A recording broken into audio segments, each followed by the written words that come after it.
नमस्कार दोस्तों, मैं शुभम पांडे हूँ और एक बार फिर से स्वागत कर रहा हूँ आपका पॉलिटिकल पंचायत के ब्रांड न्यू एपिसोड में। और आज हमारे साथ एक बार फिर से मौजूद हैं राजीव कौरव जी। और आज हम लोग चर्चा करने वाले हैं कौन होगा दिल्ली का नया मुख्यमंत्री इस मुद्दे पर, क्योंकि हम सबको पता है 5 फरवरी 2025 को इलेक्शंस हैं दिल्ली में। तो राजीव जी, क्या लगता है, क्या स्थिति, क्या परिस्थितियां कह रही हैं इस बार? अभी स्थितियां तो सर दिल्ली की जो है बिल्कुल ऑन द हॉट सीट है। लगातार नई खबरें आ रही हैं और इस बार दो पार्टियां जो हैं पिछले 20 साल से दोनों अपने, या हम कहें कि पिछले 10 साल से तो खासतौर से आम आदमी पार्टी और बीजेपी, ये दोनों आमने सामने हैं और कोई पार्टी तो वहाँ अस्तित्व ही नहीं है। बिल्कुल। तो मूल रूप से बीजेपी भी थोड़े एक्शन मोड में है और आम आदमी पार्टी भी एक सिंपैथी मोड में आ चुकी है। तो ये दोनों अपने अपने गेम खेल रही हैं और अरविंद केजरीवाल जी एक बड़े चेहरे हैं दिल्ली में और पीएम मोदी जी तो इंडिया में वर्ल्ड वाइड चेहरे हैं ही, लेकिन दिल्ली में फिर भी बीजेपी का वो रोल अभी तक हमें दिखा नहीं था। तो उसको लेकर इस बार देखना होगा कि आखिर क्या रणनीति इनकी है दोनों पार्टियों की और रिजल्ट पर इसका क्या इम्पैक्ट पड़ सकता है। मतलब ये देखा गया है कि अभी बीजेपी बीते कुछ दिनों से बीजेपी के लीडर्स वहाँ के जगहों पे जा रहे हैं, रैलीज कर रहे हैं, कहीं कहीं भी जाके गाँव में लोगों के साथ समय भी व्यक्त कर रहे हैं। तो आई थिंक एक्शन मोड में तो है बीजेपी। और अभी रिसेंटली मोदी जी ने भी कुछ वादे किए हैं कि साहब वो जो फ्री वाली चीज़ें हैं वो हम नहीं बंद करेंगे, लाइक बिजली का बिल और शायद लाडली बहना योजना के बारे में भी कुछ उन्होंने कहा है। तो ये सब चीज़ें आपको क्या लगता है कि ये जो फ्रीबीज है जो बांटी जा रही हैं, क्या ये पैटर्न हो गया? अभी क्या हुआ कि इन लोगों ने झुग्गी झोपड़ियां हटाई, वहां पर बड़ी बड़ी मल्टीज बनाई और जहां तक मेरा आंकड़ा सही है तो 1,75,000 में एक व्यक्ति को एक जो है फ्लैट दिया जा रहा है, उसकी ऑनरशिप दे दी जा रही है। जिस फ्लैट की एक्चुअल कीमत वहां पर आपको मिलेगी तो 55-60 लाख रुपए मिलेगी। अब ये पैसा जो सरकार ने दिया, या एक फ्लैट को बनाने में सरकार का 25 लाख का खर्चा आया, लेकिन दिया कितने में गया? 1,75 के आसपास। ये एक्स्ट्रा जो पैसा सरकार ने लगाया ये कहाँ से आया? ये टैक्स पेयर के जेब से आया है। यदि हम और आप एक फ्लैट लेने की कोशिश करें दिल्ली में तो शायद हमें 80 लाख 70 लाख ऐसा फ्लैट पड़ेगा। अब सोचिए आप कितना बड़ा गैप है और जो लोग वहां रहेंगे वो उसे किस तरीके से मेंटेन करते हैं। क्या वो उसे किराए पर चला देते हैं? अक्सर मैंने खुद दिल्ली में रहा हूं, मैंने देखा भी है कि लोग खुद झुग्गी झोंपड़ी में रह लेते हैं लेकिन अपना फ्लैट किराए पर देता है। बिल्कुल। 25,000 रुपए महीने, 30,000 रुपए महीने में किराए पे जा रहा है। अब स्कीमों का दौर शुरू हो गया है फ्री में। आप यकीन मानिए, यदि सरकार आपसे वादा करती है कि ये चीज हम आपको देंगे, फ्री कर देंगे, आप हमें वोट दीजिए, तो इनडायरेक्टली वो वोट खरीद रही है। इसे काइंड ऑफ करप्शन कहना चाहिए। सरकार को कभी भी फ्री का अनाउंसमेंट नहीं करना चाहिए और इससे होता ये है कि जनता की आदत खराब होती है। मध्य प्रदेश में ये बहुत बुरा हाल है। आप देखिए, लाडली बहना यदि मोदी जी कह रहे हैं हम दिल्ली में शुरू करेंगे, एमपी में शुरू करके अपने ही गर्दन पर जो है आरी रख के धीरे धीरे चलाए जा रही है एमपी सरकार। अब हर महीने आपको चाहिए, बहनों को अच्छा लगता है, महीने पे 1200 रुपए। मैं नहीं मानता कि एक व्यक्ति को एक महीने में 1,000 रुपए कहीं से प्राप्त हो जाए तो उसका कुछ भला हो जाता है। वो अनावश्यक रुपए ही खर्च होते हैं। सरकार, एमपी की सरकार हर महीने कुछ ना कुछ कर्ज उठा रही है। दिल्ली में भी यही होगा। यदि बीजेपी सरकार बना ले और लाडली बहना को शुरू कर दे तब भी यही होगा। आपने दिल्ली में बसेस फ्री कर दी, अच्छा, मैं इस चीज को अच्छा मानता हूँ कि ट्रांसपोर्ट जो है ओवरऑल इंडिया में फ्री कर दो। एक तो हमारे देश में क्या है, समस्या ये है कि जनसंख्या बहुत ज्यादा है, संसाधनों का बहुत ज्यादा अभाव है। 2.4% भूमि पर दुनिया की 17% जनसंख्या हम पाल रहे हैं। तो ओवरऑल हमारे जो भी संसाधन हैं उन पर तो इतना लोड है और जब हम इनको फ्री देना शुरू कर देते हैं तो ये लोड कहीं ना कहीं बढ़ जाता है। बिल्कुल। और किसके हिस्से में आता है इसकी भरपाई करना? टैक्स पेयर के हिस्से। तो सरकार अपने वोट बैंक के लिए ये जो फ्री का माल दे रही है कि मुफ्त का चंदन घिस मेरे बंधन, ये बहुत ही गलत है। मैं स्पष्ट रूप से इसको गलत कहता हूँ, कभी भी इसका सहयोग नहीं करूंगा या इसके बारे में सही नहीं कहूंगा। तो सरकार को इस पर ध्यान देना होगा। हाँ, मतलब इसको एक पैटर्न बना लिया गया है कि मतलब यार हर स्टेट में यही हो रहा है कि कुछ वादे करके आओ, कुछ फ्री की स्कीम्स दे दो और वोट ले लो। तो वो मुझे ऐसा लगता है ये पैटर्न नहीं होना चाहिए था, नहीं होना चाहिए। अब ये जनता हमारी मेहनती है। आप सोचिए, एक काम को 10 व्यक्ति करते हैं और उसमें 100 व्यक्ति उस काम को करने लगे तो वो काम जल्दी हो जाता है। एक देश की तरक्की में 10 करोड़ लोग लगे हैं तरक्की के दिलाने में, वो देश जल्दी तरक्की करेगा या एक देश की तरक्की में 140 करोड़ लोग जो है वो लग जाएं, वो जल्दी तरक्की करेगा? कायदे में तो भारत में दुनिया का सबसे ज्यादा युवा है और इस देश में युवाओं की संख्या बहुत ज्यादा है। यदि मैं कहूँ कच्चे आंकड़ों में 50 करोड़ भी यदि हमारे पास युवा है तो इस देश को हम कहां से कहां पहुंचा सकते हैं। लेकिन नहीं, युवाओं को रोजगार देने के बदले, युवाओं को सही गाइडेंस देने के बदले हम फ्री की स्कीम देते हैं उन्हें। हम आपको 1000 मम्मी के खाते में 1250 दे दिए, आपको विधवा पेंशन दे दी, ये कुछ चीजें हैं। चलो वृद्धावस्था पेंशन, विधवा पेंशन जरूरी है लोक कल्याणकारी राज्य में, लेकिन अन्यथा लाइट फ्री में दे दी, पानी फ्री में दे दिया। अब हर चीज फ्री में ही दे दोगे तो आदमी काम कैसे करेगा? इससे हमारे देश की आजाद, वही मैं कह रहा हूँ, मुद्दा ये था कि 140 करोड़ जनसंख्या होने के बाद आज हमारे देश की हालत ये है कि हम बहुत ज्यादा विकासशील भी नहीं, बिल्कुल विकसित तो अभी है ही नहीं, विकासशील भी उतनी स्पीड में नहीं है जितना चाइना गया है। अभी आपने सुना है कि चाइना में फ्री में कुछ दे दिया, जापान इसका बहुत अच्छा एग्जांपल है, रसिया इसका बहुत अच्छा एग्जांपल है, कुछ फ्री में नहीं जाता है। यूएस देख लीजिए आप, ये बड़े बड़े कंट्रीज ये तो फ्री में यूएस, कनाडा, ये तो सब जो है कि यहाँ पर तो पूंजीवादी व्यवस्थाएं हैं, तो यहाँ तो आपको करना है और बढ़ना है, कोई फ्री में कुछ भी नहीं। As a welfare state India में हम कहते हैं कि सरकार सपोर्ट करती है, लेकिन किस लिमिट तक? कॉन्स्टिट्यूशनली आर्टिकल 39, 40, 41, 42 को आप पढ़ते हो तो वहां पर स्पष्ट लिखा है कि राज्य जनता की मदद करेगा, लेकिन किस सीमा तक करेगा और क्या आवश्यकता से अधिक भी समानता असमानता हो जाती है। मेरे गांव में बीपीएल का लाभ उन लोगों को ज्यादा मिल रहा है जिनके पास 80-80 एकड़ जमीन है। तो आप सोचिए कि लाइन में वो लोग लगे रहते हैं, अनाज लेते हैं और गाय भैंस को डाल देते हैं। गांव में जब सत्तू बचता है आंगनबाड़ी में तो वो लोग छान कर उसकी शक्कर निकाल लेते हैं और बाकी कुत्तों को या गाय भैंस को डाल देते हैं। अब वो सत्तू कितनी मेहनत से बन रहा है, सरकार का कितना इन्वेस्टमेंट हो। ये मैं आपको दिल्ली का एग्जांपल दे रहा हूँ कि फ्री की चीजों का जब इस्तेमाल किया जाता है तो उनकी कोई वैल्यू नहीं रहती। आप केवल करप्शन के तौर पर, वोट बैंक के तौर पर इसे यूज कर रहे हैं, तो इसका negative impact in future India को, देश को ही भुगतना पड़ेगा। हाँ, युवा एनर्जेटिक है लेकिन नहीं कर रहा कुछ, क्योंकि भाई सब चीजें जब इजीली अवेलेबल होंगी तो फिर आप कैसे आगे बढ़ेंगे? करप्शन पर ध्यान दो, आप वादा करो कि हम करप्शन खत्म करेंगे और एक जगह प्रूव करके दिखाओ, जनता का विश्वास जीतो। करप्शन से बात आई तो साहब पूरी आम आदमी पार्टी की अपर जो लेयर, मेन फेसेस को अरेस्ट कर लिया गया किसी न किसी घोटाले के तहत, उनके ऊपर केस करे गए। डॉक्टर जिसमें सत्येंद्र जैन जी हैं, ऑब्वियसली मनीष सिसोदिया जी हैं, खुद अरविंद केजरीवाल जी, इसी को बीजेपी का एक्शन मोड कह रहे हैं। हाँ, जो अभी मैं कह रहा था कि बीजेपी एक्शन मोड में है, तो अभी से नहीं है ये, पहले से सत्येंद्र जैन जी हों, मनीष सिसोदिया जी हों एजुकेशन के मामले में, और अभी लिकर स्कैम में अरविंद केजरीवाल जी को अंदर किया, काफी लंबे समय तक उनको खींचा गया, उन पर बहुत सारे केसेस लगाए गए, कई समन भेजे गए 7 से 8 बार कोर्ट के द्वारा। इसको दो तरीके से हम देख सकते हैं। पहली बात तो ये केस करना, ये सारी चीजें यदि मैं कॉन्स्टिट्यूशनली बात करूं तो ये सरकार का काम नहीं है, ये कोर्ट का काम है। इस देश का प्रशासन ये तंत्र जमाए और प्रशासनिक कार्यवाही है, लेकिन प्रैक्टिकली इसमें राजनीतिक हस्तक्षेप है, वो सब जग जाहिर है। ऐसा नहीं है कि अंदर की बात कर रहा हूँ। इसे कहते हैं पॉलिटिकल प्रेशर बनाना। अब इस पॉलिटिकल प्रेशर को बीजेपी ने एज अ एग्रेशन यूज किया है और इसको Aam Aadmi Party as a sympathy card के रूप में यूज कर रही है।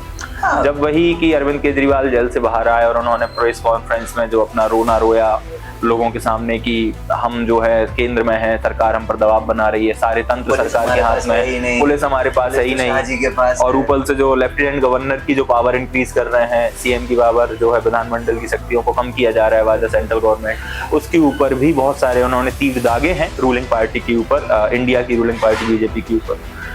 बीजेपी के नेता बहुत लंबे समय से कार्यरत हैं दिल्ली में। अभी बड़े बड़े नेता लगातार झुग्गियों में जाकर लोगों की जो है कमियों को जान रहे हैं, क्या प्रशासनिक तंत्र की कमियां हैं, सड़क की व्यवस्थाएं कैसी हैं।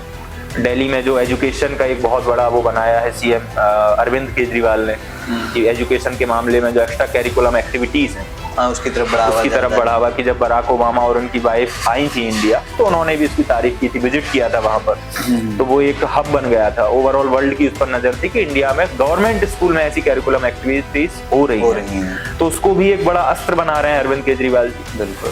और मूल समस्या तो यही आ रही है कि सरकार दोनों अपने अपने लेवल पर तो लगी हुई है। केजरीवाल जी अपने लेवल पर लगे हैं, बीजेपी अपने लेवल पर लगी है। बीजेपी एग्रेशन मोड में है और केजरीवाल जी सिंपैथी मोड के साथ साथ योजनाओं में फ्री का ज्यादा चिल्ला गा रहे हैं। मतलब ये तो हो गई इनकी पर्सनल चीजों की बात।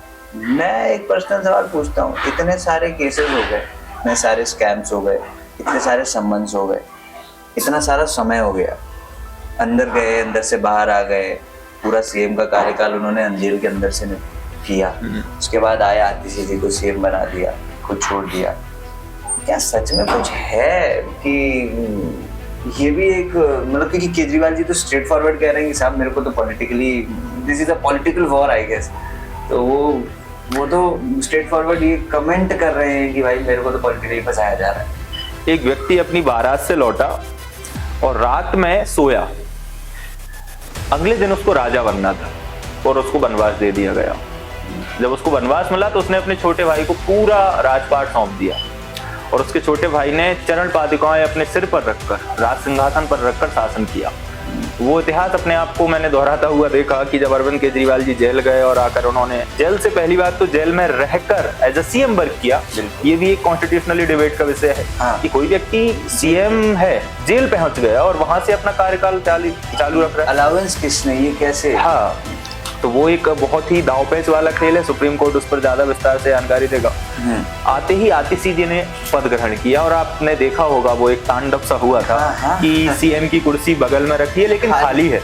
आतिशी जी ने अपनी कुर्सी अलग से रखी और उस पर बैठी और कहा कि मैं इस कुर्सी की दावेदार नहीं हूँ, केवल इसकी सेवक हूँ, तो इसकी शक्तियों के द्वारा मैं कर्तव्य पूरे करूंगी as a minister, as a CM. वो हुआ वहां पर। और आतिशी जी को बनाना, इसको दो तरीके से आप देख सकते हैं कि भाई इसमें इनकी वाइफ का भी चल रहा था। हाँ, कि केजरीवाल जी की वाइफ, केजरीवाल जी के ऊपर इतने ज्यादा तीर दागे गए विपक्ष के द्वारा, सत्ता पक्ष के द्वारा, बीजेपी के द्वारा, प्रशासन के द्वारा, कोर्ट के द्वारा, लगातार समन्स और ये सारी चीजें, तो कहीं ना कहीं वो जो टॉपिक ऑफ द सेंटर होता है, अट्रैक्शन होता है, उससे हटना भी चाह रहे थे कि कहीं ना कहीं थोड़ा दूर होंगे तो जो है एटलीस्ट दिल्ली में एज अ सीएम वर्क वो अच्छे से कर पाएंगे, उनकी पार्टी जो काम कर रही है वो ढंग से कर पाएगी और सिंपैथी कार्ड तो मिल ही जाएगा।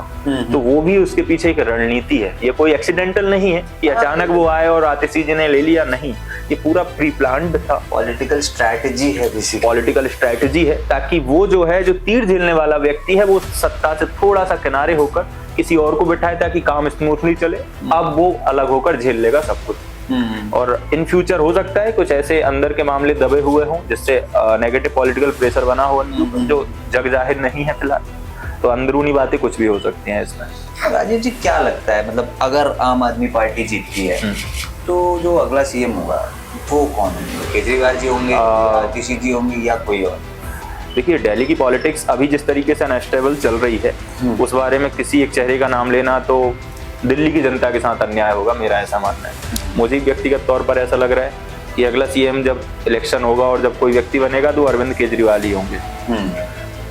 और वो नहीं हुए तो आतिशी जी का मुझे लगता है कि सेकंड फेज, जिस तरीके से उन्होंने अपने ट्रम्प कार्ड खेले हैं, जिस तरीके से वो ऑन कैमरा रोई हैं प्रेस कॉन्फ्रेंस में, और जो उनके स्टेटमेंट्स, आप एक एक स्टेटमेंट्स को नोट करिए कि अरविंद केजरीवाल जी के साथ छल हुआ है, उन इतने ईमानदार व्यक्ति को आपने जेल में भेज दिया, ईमानदार व्यक्ति ने इतना बड़ा महल बना लिया, शीश महल।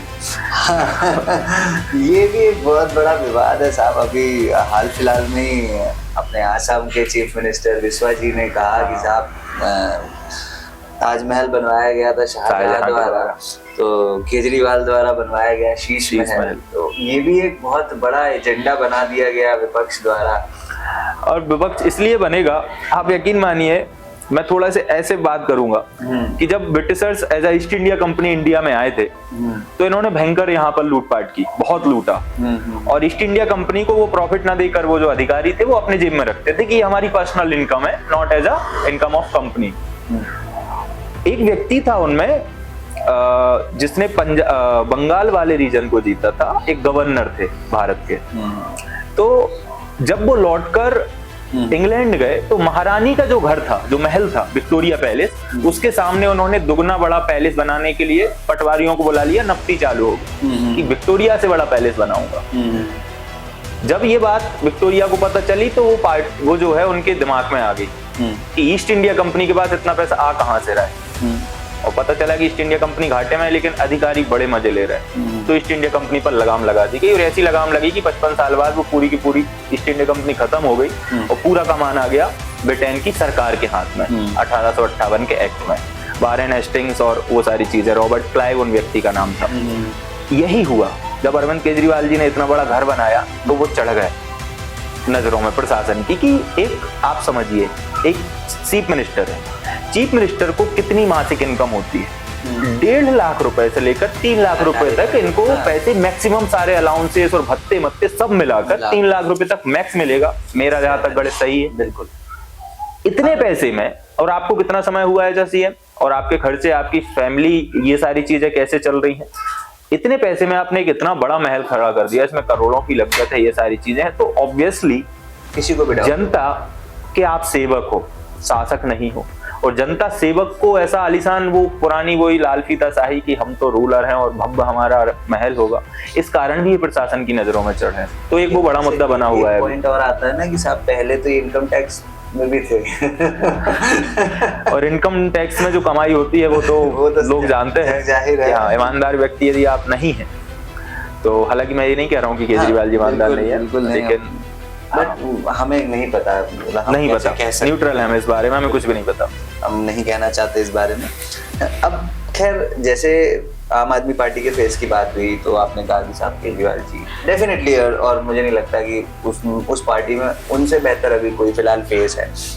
क्या लगता है बीजेपी का क्या स्ट्रैटेजी होगा फेस ऑफ सीएम बनाने में?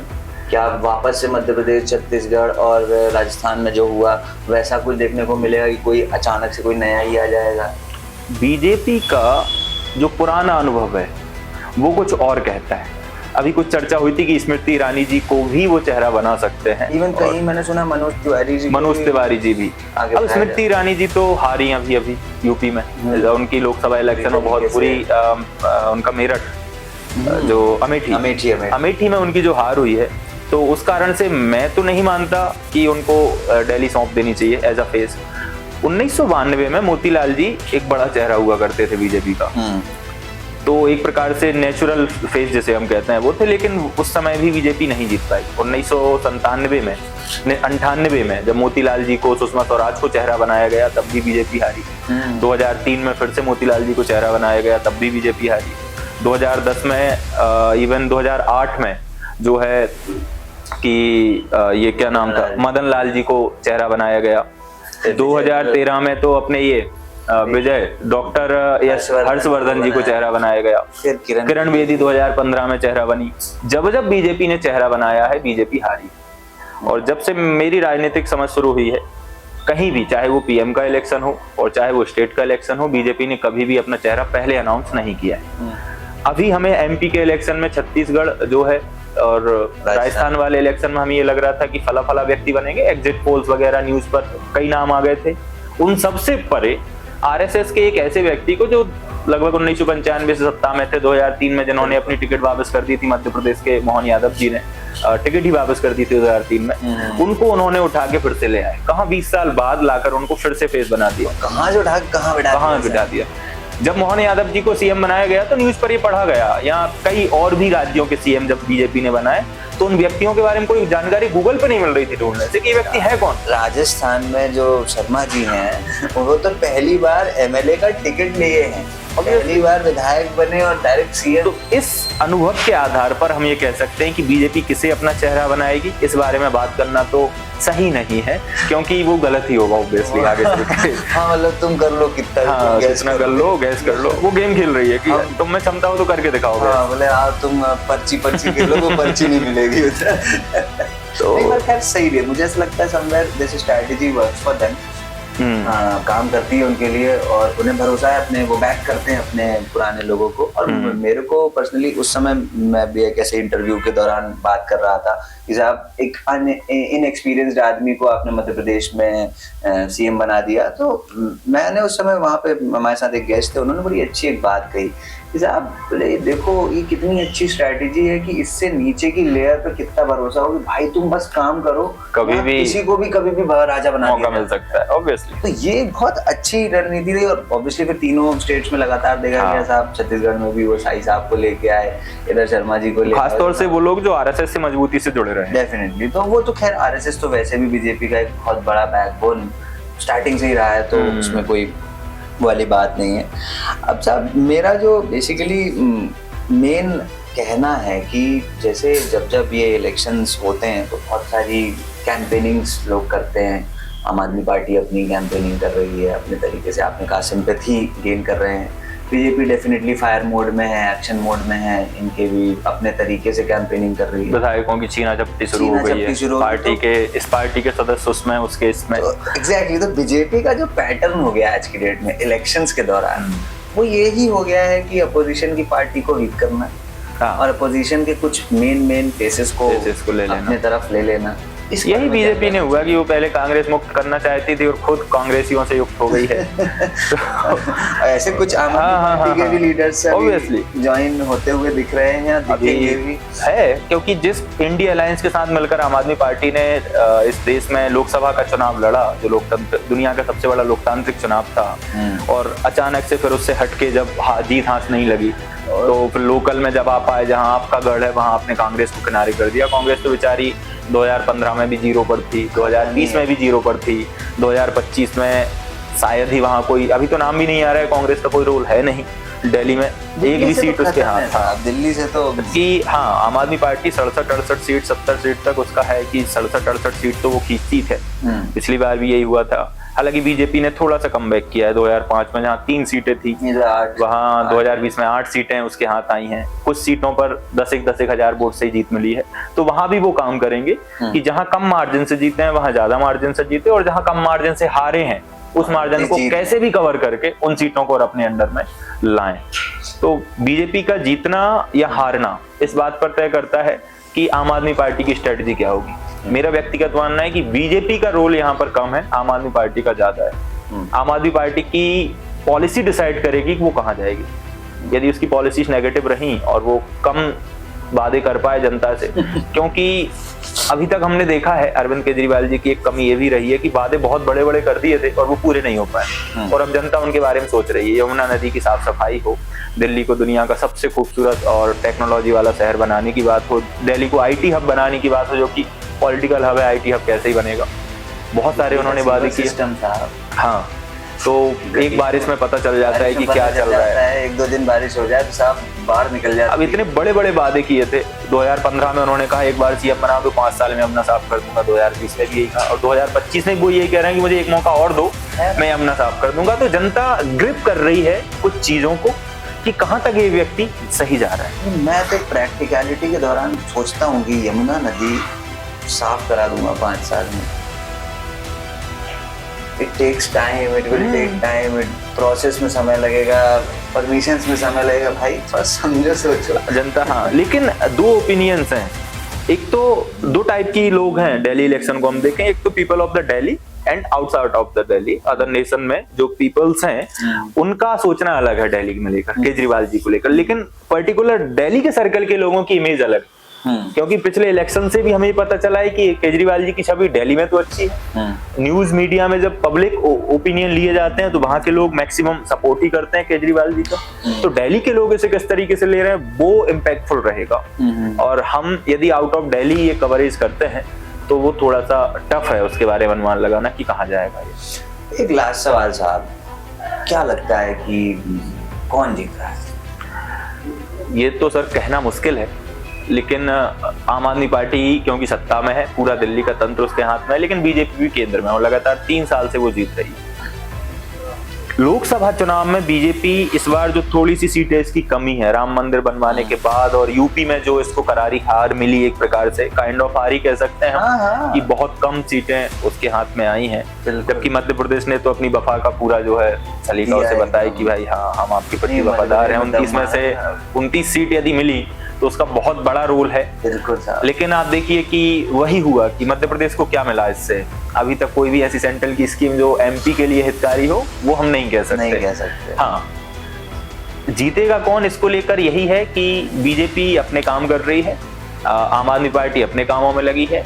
अंतिम में ये कम से कम ये 25 दिन ये डिसाइड करेंगे कौन कहाँ जाएगा, क्योंकि अरविंद केजरीवाल जी अब एक्शन मोड में आना शुरू हुआ है। 2-4 दिन में हमें उनके एक्शन दिखना शुरू हो जाएंगे, और कितना ज्यादा क्या क्या फ्री दे सकते हैं वो ऐलान करने वाले हैं। तो बहुत कुछ फ्री और देंगे, और यकीन मानिए ये जो फ्री की रेवड़ी होती है ना, जनता इसको बहुत जल्दी भाग के पकड़ती है। हाँ, क्योंकि हमें कुछ भी मिले तो जो जितना फ्री का ऐलान कर रहा है तो उसमें तो अभी आम आदमी पार्टी आगे चल रही है। अब लाडली बहना एमपी में काम कर गया, दिल्ली में काम कर रहा है नहीं, क्योंकि ये रूरल एरिया है, हाँ वो अर्बन एरिया है। आपको ये समझना पड़ेगा कि एमपी की स्कीम आप दिल्ली में लागू कर रहे हो, मेरे हिसाब से व्यक्तिगत रूप से सही नहीं है, क्योंकि आप वहाँ कहाँ क्राइटेरिया ढूंढ रहे हो, वोटर्स कौन है, वहाँ के कितने लोग हैं, हाउसवाइफ वहाँ आपको दिल्ली में कम मिलेंगी, और उनका 1000 में नहीं है सेटिस्फैक्शन, कुछ नहीं है। 1000 रुपए में वो पिज्जा बर्गर खाने जाते हैं, 1800 का उनका डोमिनोज का बिल बन जाता है। यहाँ लेकिन हम चौपाटी बैठते हैं, 1000 रुपए में 12 लोग खाना खा लेते हैं। तो एमपी अलग है। हाँ, मतलब यहाँ 10 रुपए की फुल्की खाने वाले लोग ज्यादा हैं, वहाँ पे ऑब्वियसली दिल्ली कल्चर आप देखो तो आपको पता चलेगा। तो थोड़ा सा आम आदमी पार्टी, मुझे तो लग रहा है आम आदमी पार्टी का इस बार फिर भी वजन तो है, और वहाँ की रिजल्ट बताएगा। बिल्कुल सही बात है। और ये था डिस्कशन। आपको क्या लगता है कि आम आदमी पार्टी आगे है या बीजेपी आगे है? अब आम आदमी पार्टी अगर जीतती है तो कौन सीएम बनेगा? केजरीवाल जी बनेंगे, आतिशी बनेंगे, या फिर कोई और फेस बन सकता है? बीजेपी में अगर बीजेपी जीतती है तो बीजेपी से कौन फेस होगा? अपनी राय फ्री में कमेंट सेक्शन में ज़रूर डालिएगा। आपके पास फ्रीडम है लिखने की, बिल्कुल लिखिए। और मिलेंगे अगले एपिसोड में किसी नए मुद्दे के साथ। तब तक के लिए देखते रहिए पॉलिटिकल पंचायत। नमस्कार।